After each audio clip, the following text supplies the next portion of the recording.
Okay. Should be on momentarily, just waiting for something to connect here.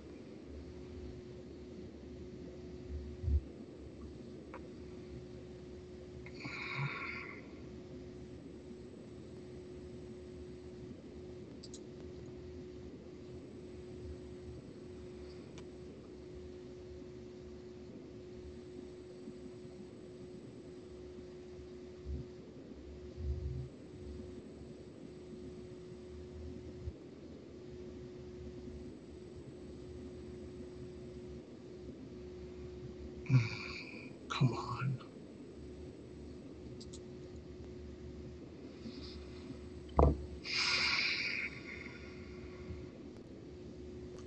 What is up, everybody? It's Dr. Vibe here, host and producer of the award-winning Dr. Vibe show.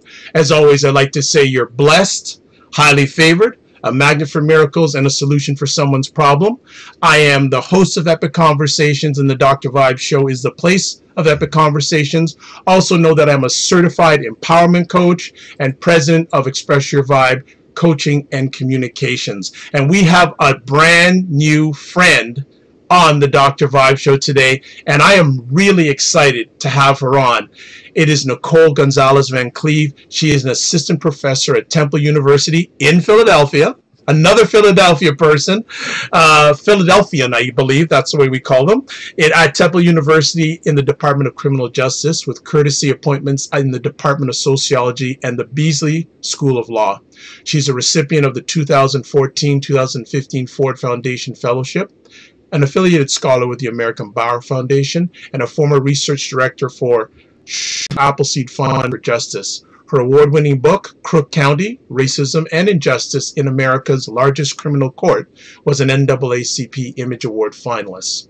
Her legal commentary has been featured on NBC News, MSNBC's The Rachel Maddow Show, and CNN, and also on NPR, which I heard her on NPR a little while back, and I reached out and she responded. So we are blessed and highly have Nicole on our show today. Good afternoon. How are you?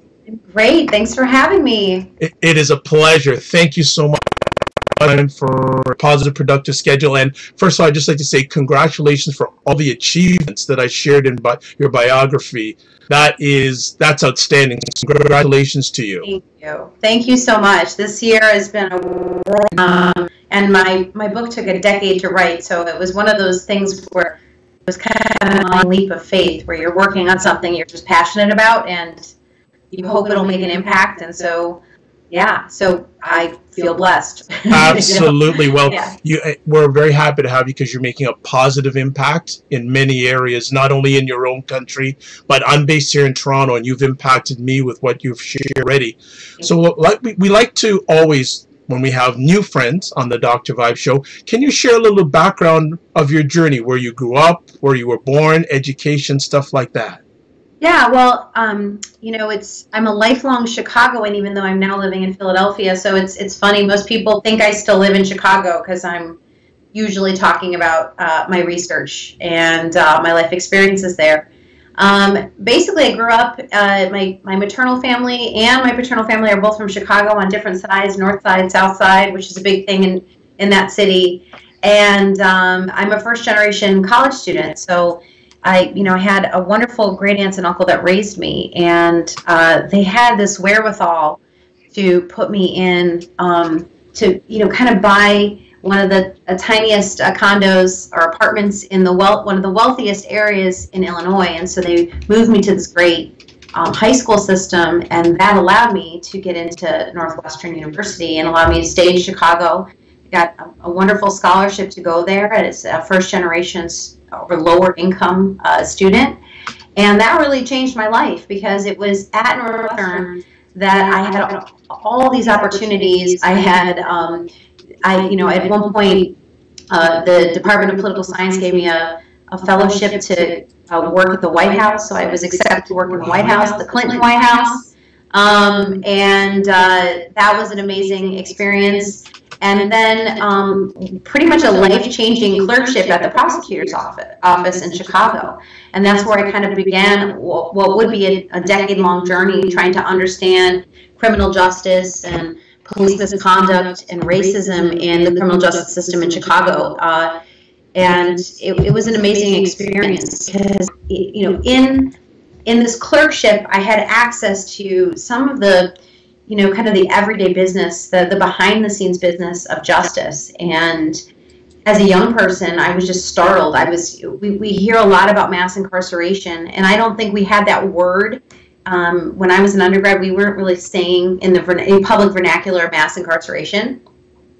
And so I think what I saw, though, was this kind of parade of black and brown defendants kind of en masse through these courts, and a host of mostly white prosecutors and judges that kind of took their lives for granted, took the victims' lives for granted. You know, police officers using racial slurs. I mean, to me, this was like a whole different world. And I, as a person of color, as a light-skinned Chicana, had this kind of really interesting vantage point, because as a young woman, I was seeing how do these white professionals talk about these mostly black and brown defendants and victims when they think there's not another person of color in the room. And that began this kind of investigation of the criminal justice system. I didn't expect to see misconduct. I didn't expect to see people violating the law or violating people's rights. But in some ways, it was so flagrant that even someone as, you know, a junior or powerless on the totem pole within the prosecutor's office could kind of see these practices in every day. And I kept thinking, you know, who's going to believe me? You know, who's going to believe this young person who's seeing the system, you know, when no one else is coming forward to kind of snitch on it. Mm-hmm. And I just started taking notes and learning about social science and studying at Northwestern about how do you do research in legal institutions, how do you do research with people, and really tried to collect as much data and evidence about the abuses of power that were happening in Chicago and the court system specifically, but also in the jail, the adjacent jail. And that was the kind of journey that I went on. I had to take a break from this study for a while. So when I was an undergrad, I ended up working for 5 years after I graduated in advertising. I just needed a break from all things that were really serious. And in that time, I got reconnected with my paternal family. And, you know, we had been separated for many years without a lot of contact. And we reconnected after 9/11, after, you know, a time that really shook so many of us. And one of the first things my aunt has said to me was that, you know, I thought they were going to say, you know, maybe your grandmother's passed or some really terrible, tragic news. They had tragic news, but the tragedy was that my first cousin was convicted in the same criminal justice system that I was studying. Wow. He was charged with a gang crime and was sentenced to years. He had been in prison since 1988. And his conviction was an absolute devastation to my family. And what I realized is that the privilege that I had by being a high-achieving student that was kind of hidden in a wealthy school system where I was one of the only people of color in that wealthy space, and then given the opportunity to go to Northwestern, and given an opportunity and the power to study the court system, here was my cousin with the same genetic background, having a very different life outcome. And he had a story similar to some of the stories that I had seen when I went to the court. You know, he didn't have adequate legal representation. He didn't have adequate medical representation. At one point, he was denied a defense attorney, and so he feigned suicide in the kind of early stages after his arrest, hoping that if he got transported to the hospital, he could ask the doctors and the nurses for some help and advocacy. And so his story wasn't just a story of my family, right? A story of one personal tragedy.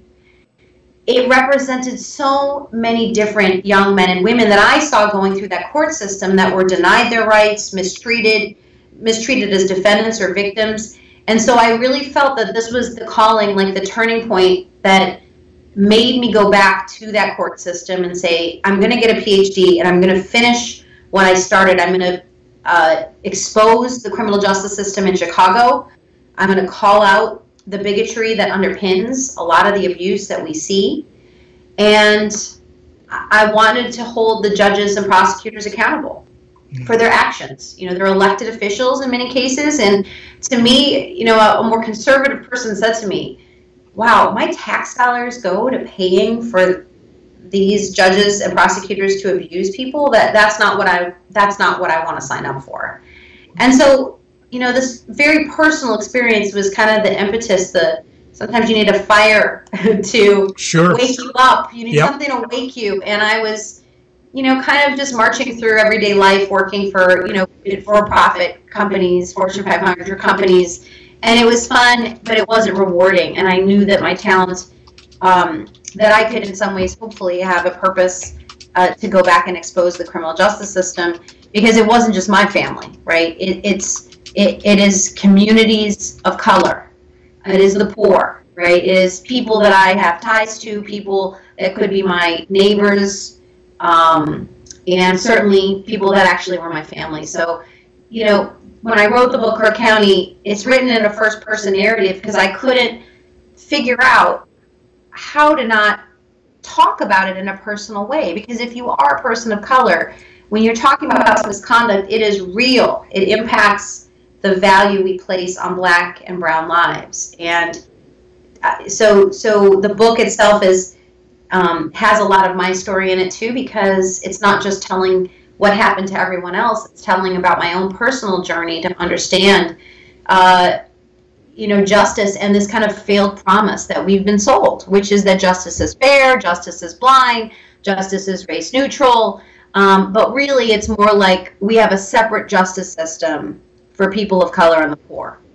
And one that most people, if they're not impacted by it, don't understand it until it comes full circle into their lives, maybe, if ever. And so my goal in writing Crook County was just to make sure that I brought people in, because I felt that if people knew, they would care. That was my hope. I would have been devastated if they didn't, but if people knew, if the suburbanite that lives in a wealthy area who doesn't get to see this side of town knew what was going on in that courthouse that's supposed to be somewhat of a sacred American space, if they knew, would they vote different? And I guess I'm an optimist. I thought maybe they would. Right. Well, you know what? I'm already putting the ask out. We have to have a part 2. Yeah. Because this is great. I just want to pick out something from your early years. You had mentioned that you were the first person in your family to go to college, correct? Yes. How did that feel, being that first person in your family lineage to go to college? Yeah, you know, it was a rough journey. I mean, well, to graduate feels amazing because your accomplishment is on the backs of so many others who have sacrificed and suffered, right? So you in some ways are celebrating the accomplishment of all your ancestors, you know, and that's a wonderful joy and a tough burden as well. And I think what's really great is that if you do make it, it feels awesome. Right. But also, I mean, I also reflect a lot on the privileges that I had, which was, you know, I could very clearly see the difference between when I was really young and I didn't really see many people going off to college. I mean, I definitely saw more blue-collar jobs, but they weren't, even the valedictorian of the local high school didn't go to a high-achieving, you know, more elite private school in America. That just didn't happen, right? And so you could already kind of see the bias. And then I remember thinking, you know, I would struggle with calculus, or I would struggle with, you know, these really advanced classes. And I'd go home and I'd feel kind of dumb. I'd feel like, oh, I can't accomplish this. I feel down on myself. My aunt and uncle would make me, you know, kind of a pot of coffee. The signal, which is, we support you, but you got to work harder. Right. And it occurred to me that, like, my friends next to me in that class were going home and getting tutored by their parents who were doctors and lawyers and already had taken calculus. And I was going home to a loving family, but one that didn't have the resources. So I think resources to do more than make the pot of coffee or to extend the love. But I think that's the toughest thing, is once you get through this journey, it is such a sweet victory. But you also realize too, there's an enormous amount of guilt, survivor's guilt, right? In that, I talked about my cousin, but why not him? He's just as smart as me.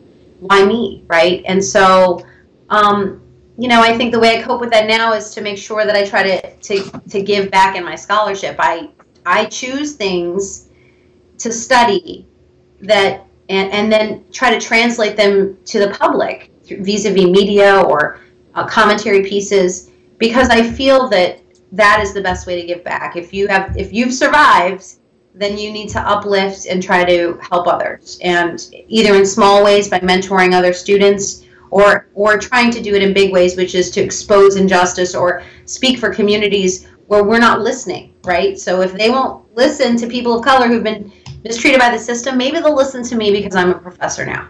Maybe. And so those platforms, to me, I take very seriously because I know how precious they are. Excellent. You had mentioned, I think before we came on live, or maybe at the beginning of our conversation, that Crook County was a 10-year endeavor. Yeah. Oh, God. Yeah. Wow. 10 years. Yeah, 10 years. I always joke, I was like, I was a much younger woman back then, so, yeah, 10 years. And with very little hope in some cases that there would be reward about writing this book at all. I mean, I think that, it was very much driven by my own personal journey and my own personal, mission to expose the system once I saw what was going on. I think it was the stuff that, they say to pick a topic that you're so passionate about that it feels as though if you that you must write it, and if you don't write it, it almost hurts. And I think that's to me the level of commitment I had to this book, this work, this data, the people. How did you keep it going for 10 years to get this book out? Because I'm sure there must have been moments you said, you know what, I'm done, this ain't gonna happen. How did you keep it going? I guess the one benefit I had was that as being a professor, I need to publish, I need to, write books to earn the tenure positions and all these things.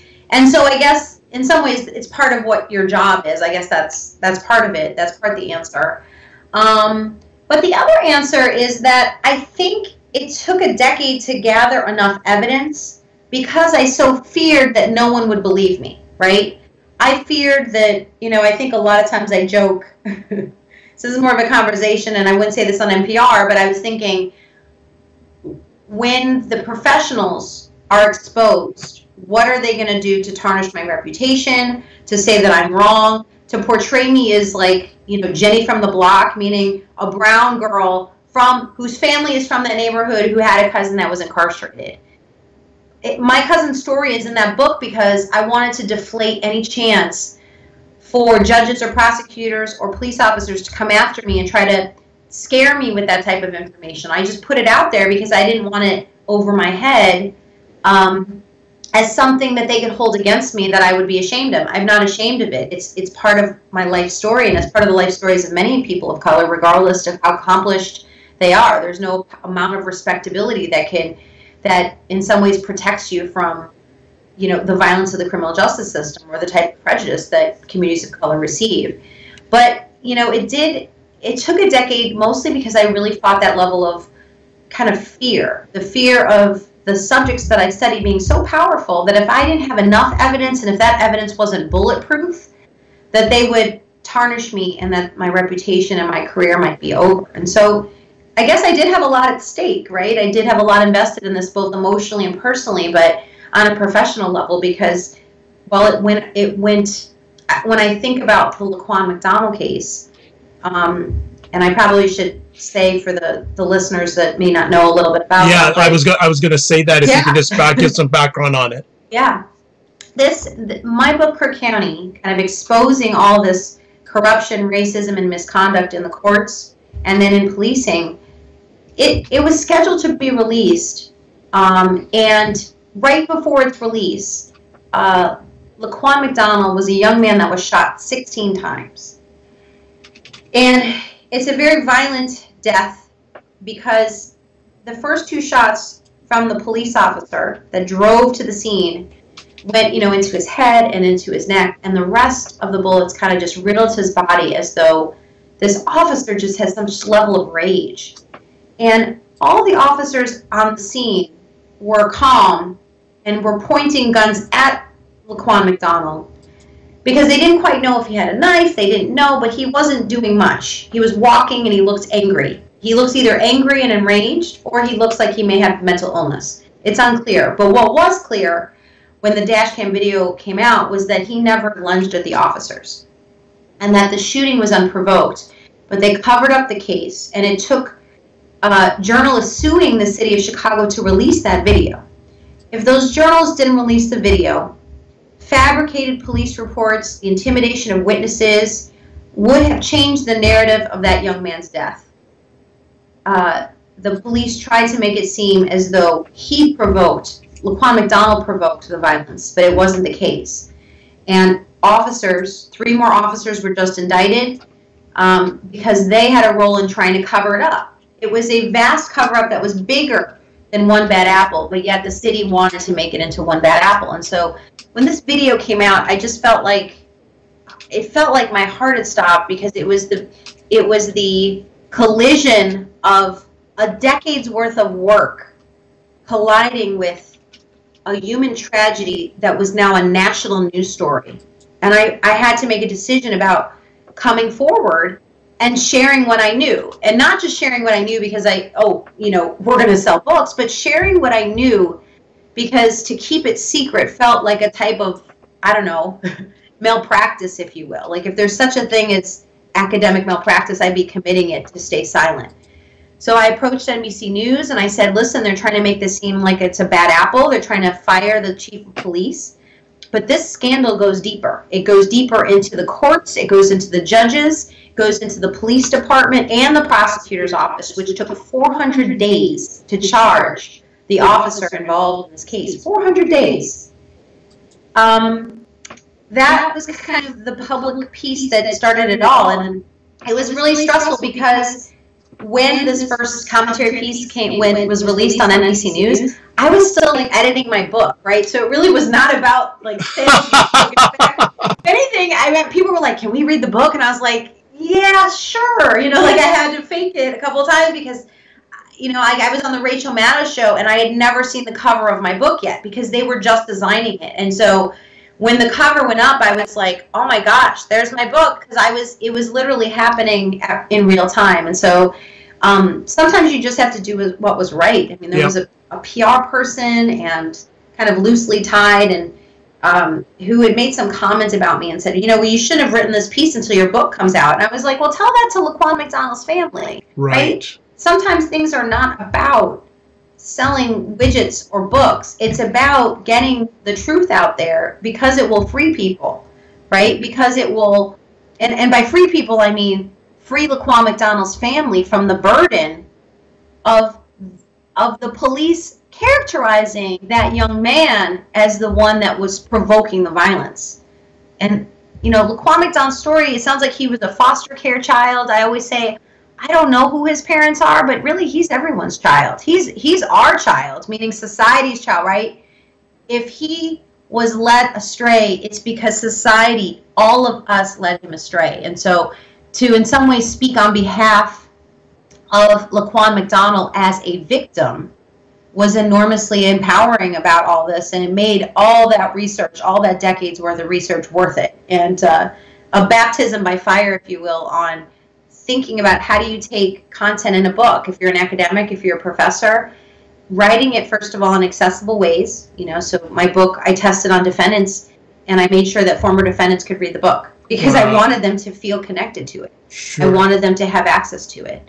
And then also trying to think about how do you explain racism and corruption and the deep seeds of police misconduct, not as one bad apple, but as a cultural system, as pervasive, right? How do you explain that to a conservative talk show host or a reader of the New York Times? So that became this year's journey, and that's why I'm so tired. Because I'm learning as I go, and I'm trying to do the best I can, I guess, to get the messages out there. I know you're doing the best you can. I always like to ask writers, especially when if it's their first book, What was the feeling, and do you remember the feeling when that book was finished and you held that first copy in your hand?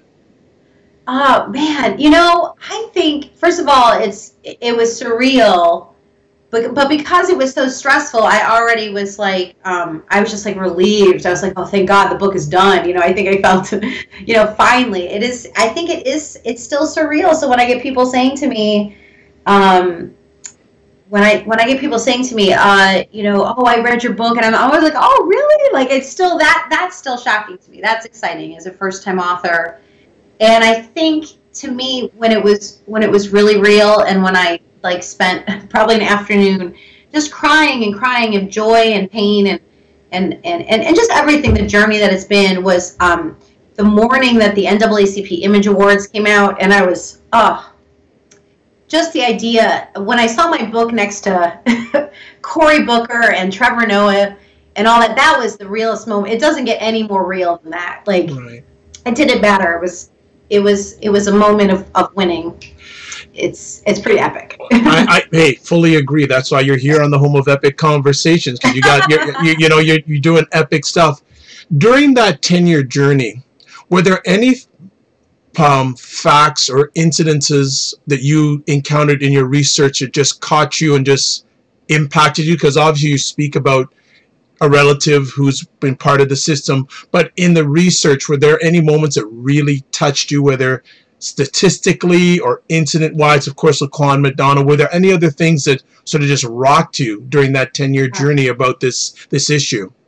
You know, I feel like I think this needs to be talked about more. I mean, I had this wonderful, there's this faculty member, Professor Allison Cotton. She is unbelievable, and she was doing some commentary on my book, and she had asked me really poignantly, have you recovered from researching and writing this book? And no one had ever asked me that. No one had ever cared enough, bless her, to ask me that question. And I think when I was writing and researching, I would definitely meet these defendants that you feel this connection. You want to reach out to them.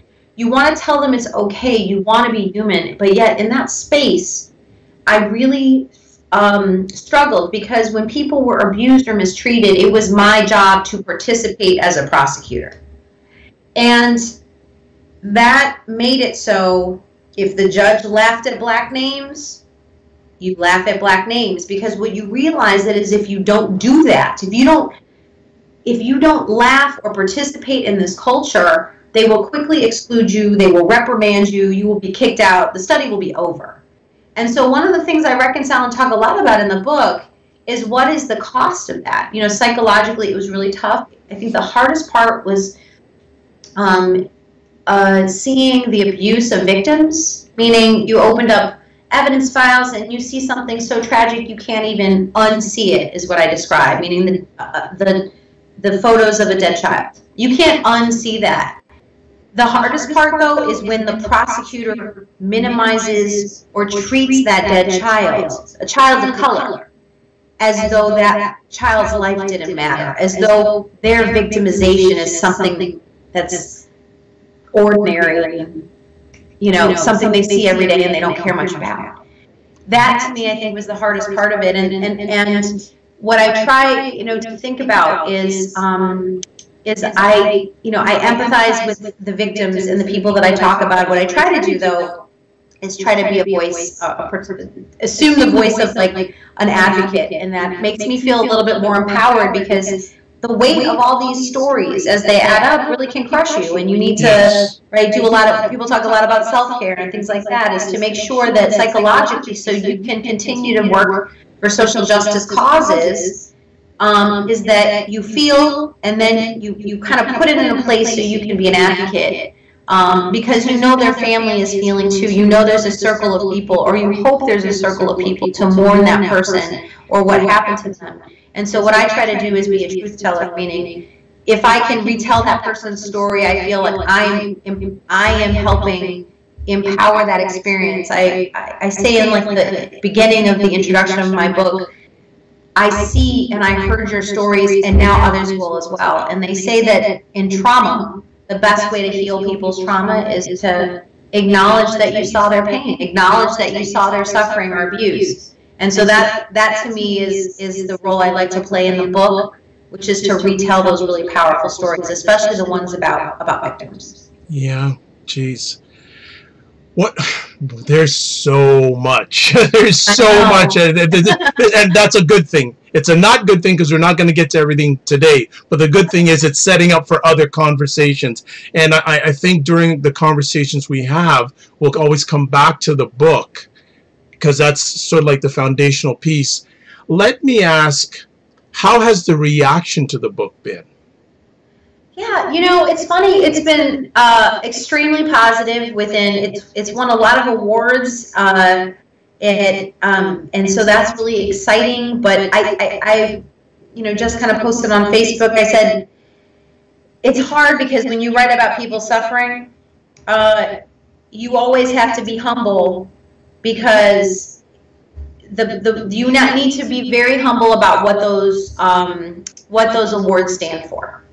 Right? So like I mentioned, the NAACP Image Award, that award I feel is not about me. That award, I hope, is a way to continue exposing the justice system. So continuing to exposing racism, continuing to retell Laquan McDonald's story and the stories of other teenagers and young people that we don't know their names, right? We know Laquan McDonald's names, but I always say, what other Laquan McDonald's are there? There are probably many, right?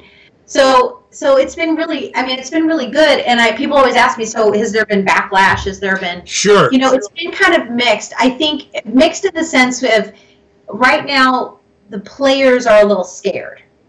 Had the Laquan McDonald video not been released, had people not been able to see with their own eyes the level of misconduct that was just part of the business of policing and the business of prosecution, I think it would have been tough. I think I would have gotten the backlash that I kind of feared when I was writing, which is they may discredit me, they may tell me I don't know anything, they may racialize me and, cast me as, someone with an agenda rather than a researcher, someone that collects data.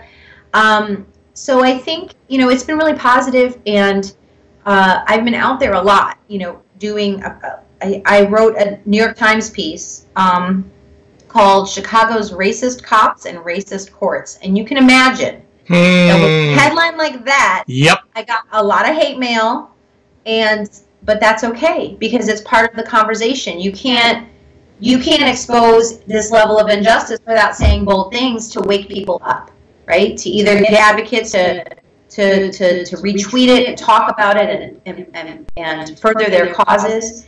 And so some of these articles really fueled the protests in Chicago. So I was very honored that Black Lives Matter and many of the other advocacy groups in Chicago, they launched serious protests against Anita Alvarez, who's the prosecutor that decided not to charge the officer in the Laquan McDonald case. 400 days it took her, and she continues to say that she's fine, that she agrees with how she handled it. Well, they were using some of my commentary pieces as evidence for why she should be ousted, and sure enough, the voters in Chicago ousted Anita Alvarez. She lost her job because the people of Chicago were just tired of that level of corruption, that level of lawlessness that she was bringing, and lack of accountability to policing. So that's, it's with that type of momentum, it's been relatively, knock on wood, quiet in terms of a resistance, right? And then the Department of Justice came in with their report that really validated a lot of the claims in my book. So the book came out first, and then the Department of Justice studied the Chicago Police Department, and they basically triangulated everything that I was saying in the book. So that helped. Again, it was like the perfect storm of things happening after decades worth of work that you could never plan or anticipate. So it's been definitely a very positive journey in the sense that I felt like the book has had an impact, but I've, for the most part, been insulated from the types of critiques that I imagine. It was only one judge that called me on the morning after the Rachel Maddow show, and he told me that I probably shouldn't come back to the city of Chicago anymore. Wow. And that to me was, whether it was true or whether it was a warning because he worried for me legitimately, or was a warning because he was threatening me? Who knows? But I think it speaks to the level of fear that these players, these judges and prosecutors feel about this criminal justice system. It sounds criminal. Like, be careful, don't come back into the city of Chicago. I didn't listen. I'm careful when I go, but I didn't listen because to me that's outrageous. It's absolutely outrageous, right? So and so far that was the only most threatening thing that happened, thankfully. So let me ask, and with the remaining moments we have of this first conversation, I emphasize first conversation, that I want to look at your hometown, Chicago. I really want to focus on this because your current president has some very strong views about what should happen, what needs to happen. I want you, as right-born, native Chicago person, take a look at Chicago of where you grew up back in those times to Chicago now. What has changed? Has anything changed? Has it always, like, what caused this, in your opinion, to become such a concern? Yeah. I think everybody's concerned about the violence in Chicago. But I think what we need to be careful about is thinking that Chicago is out of the ordinary. I made a really big mistake in Philadelphia, which is I was on a local radio show, and I insinuated that Chicago was, worse off about racism in the criminal justice system. Okay, I said, well, maybe Chicago's bad, and not is worse than Philly, and they were like, they kind of laughed at me, like, and I think I was like, oh yeah, that's true, meaning it just made me think about it differently, which is we have lots of features of cities across the United States that have elements that promote violence. We have segregation, right? We have segregation of resources. I mean, we have some schools on this side that are well-funded and those schools are not, right? We have violence prevention services on one side of the street in the same neighborhood and on the other street not, right? We have, differences in everything from healthcare to social services to styles of policing, right? You cannot say that how the south side of Chicago is policed is the same as the Gold Coast, right? It's not. The relationship with police and the relationship with communities are absolutely different. So to me, like, the big theme is segregation, and we can start to think about all the differences in resources and treatments and things that start to fuel violence. And so to me, Chicago is, I say in the book, I call it its ordinary and its dysfunction. Meaning there might be different levels of violence in Philly or New York or Miami or Los Angeles, but there are urban cities in America that aren't defined by segregation, right? Or resource inequality, or education inequality, or healthcare inequality, and policing inequality, right? So you keep, but there is something about Chicago, which is, we have really neglected communities of color in Chicago. Similar to other cities, but one of the things that happened is, even in the midst of all this violence that we're seeing, the shootings, the governor defunded violence prevention programs in March of 2015. So one hypothesis, one idea is that perhaps, it's now July 2017.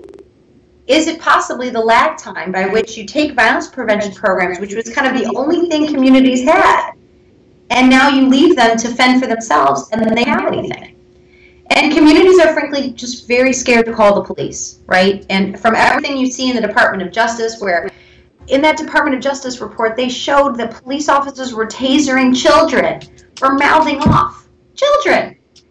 Why would you, as a mother, a black mother, call the police if your son or daughter comes home and tells tales of their friends or themselves being tasered by police because they were, quote-unquote, disrespectful? That doesn't seem worthy of that level of use of force, right? So it starts to, when you add this violence and segregation issue and the inequality issue with the mistrust of police, where communities see that you could shoot a young man like Kwame McDonald and the officer's probably going to get away with it, it gives this sense of lawlessness where people say, I can't depend on law enforcement. In fact, I'm fearing law enforcement. I need to turn to other ways to protect myself. Maybe that means getting an illegal gun because you can't get a legal one. but you don't feel safe walking those streets without one. Or maybe it means joining a gang, right? So you can see how it's a cycle. It starts to feed off of itself, that we can't have these conversations about violence prevention without having a conversation about improving the trust that communities have with police. Going back to your early days growing up in Chicago, has this environment always existed and it's just been worse? Yeah, I mean, you know, I feel like in narratives of communities of color, I think a lot of people have said it's always been like this, right? Some, you know, there was one terrible shooting of a child that in some cases, I think a lot of people, former gang members even felt like that's a breaking point. Children are sacred, right? So there was a wonderful piece that aired on MSNBC yesterday about Chicago violence, where a former gang member said that in the past, you know, gang members would go hunt for the person that they wanted, right? But now they're just shooting across the street, and therefore many innocent victims are also getting, you know, in the crossfire. So maybe there's those little nuances that may be different. But I think, you know, and I think the relationship with the police was always one of mistrust, and there were certain things you did kind of because the police had a certain character and it would travel. So for instance, if you're a young woman in the city of Chicago and you're pulled over by the police, likely your mother, especially if you come from a poorer community or a community of color, your mother probably told you, be sure to pull over in a well-lit area so that police officer doesn't rape you. Because that was a legacy within the city for many years, is to fear being assaulted by a police officer who's armed.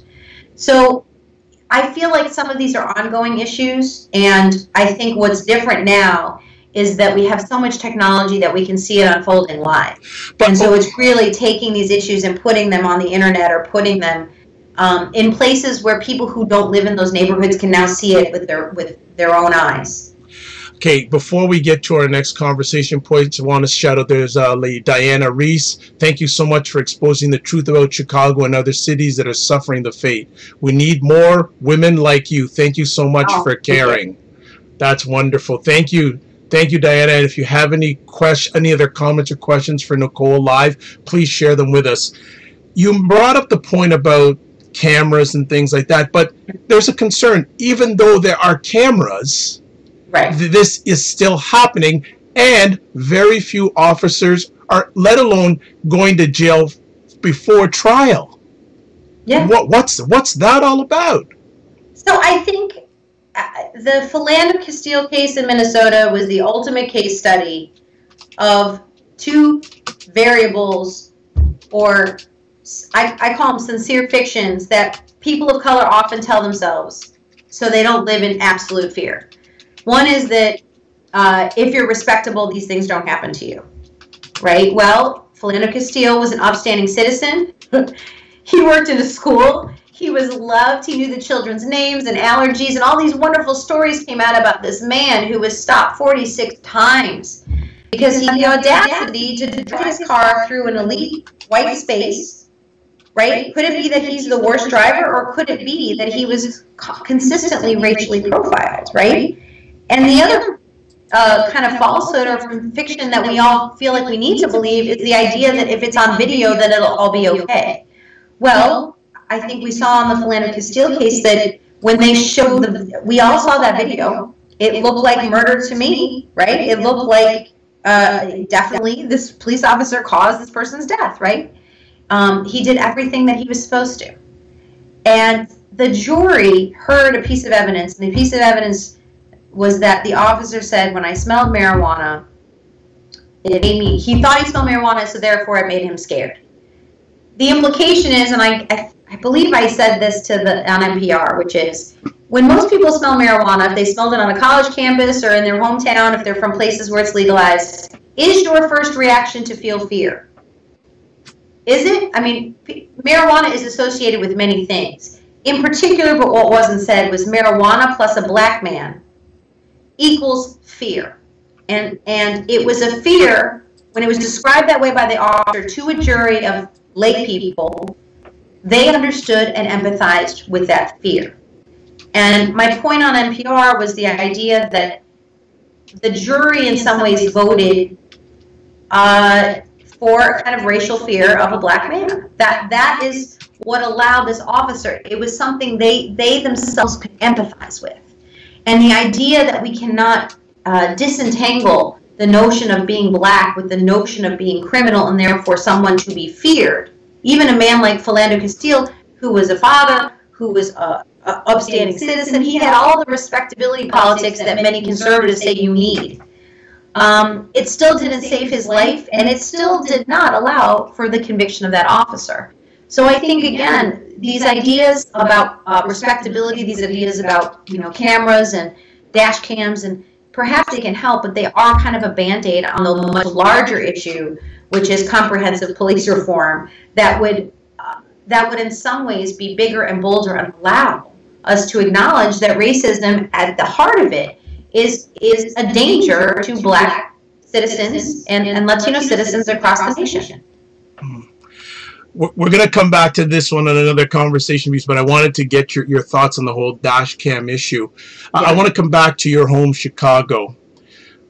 And you were so kind to share a New York Times op-ed with me the other day. What's going on? Why is the Chicago government, and in my opinion, just lax? Yeah. Well, you know, it's interesting because Rahm Emanuel, the mayor of Chicago, looked very cooperative with the Department of Justice when they came in at the nth hour during the Obama administration and released their report. And if listeners are really interested in this report, they can look it up. It is astounding. The level of racial bias, the level of abuse. Again, I just mentioned the tasering of children. It is appalling. And so Mayor Rahm Emanuel stood nice for the cameras, said he was going to go and comply with the department's recommendations and this idea of a consent decree. A consent decree is kind of a court-monitored reform where you institute the reform that's mandated. It's a high standard because you have a court watching it. Now he's backpedaling.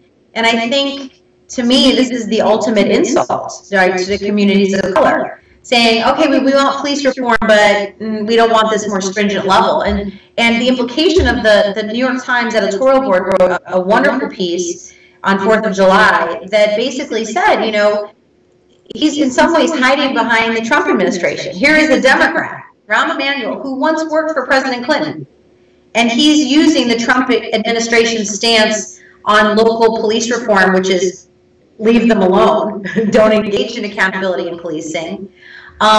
He's using it in some ways to be less stringent to reform the Chicago police. And again, you know, you say, is Chicago the worst? I think it is because it's had such a free pass for so many years, right? There's never been a systemic overhaul or oversight of this police department. And that's why you have someone like John Burge who gets to torture people for 30 years and gets off, right? And Holman Square, it's a black site where literally people go missing. So you're arrested for these small crimes brought to Holman Square. There has been, The Guardian did excellent reporting on Holman Square. People should Google it and read that reporting, where people go missing without an attorney for days and have been sodomized and tortured.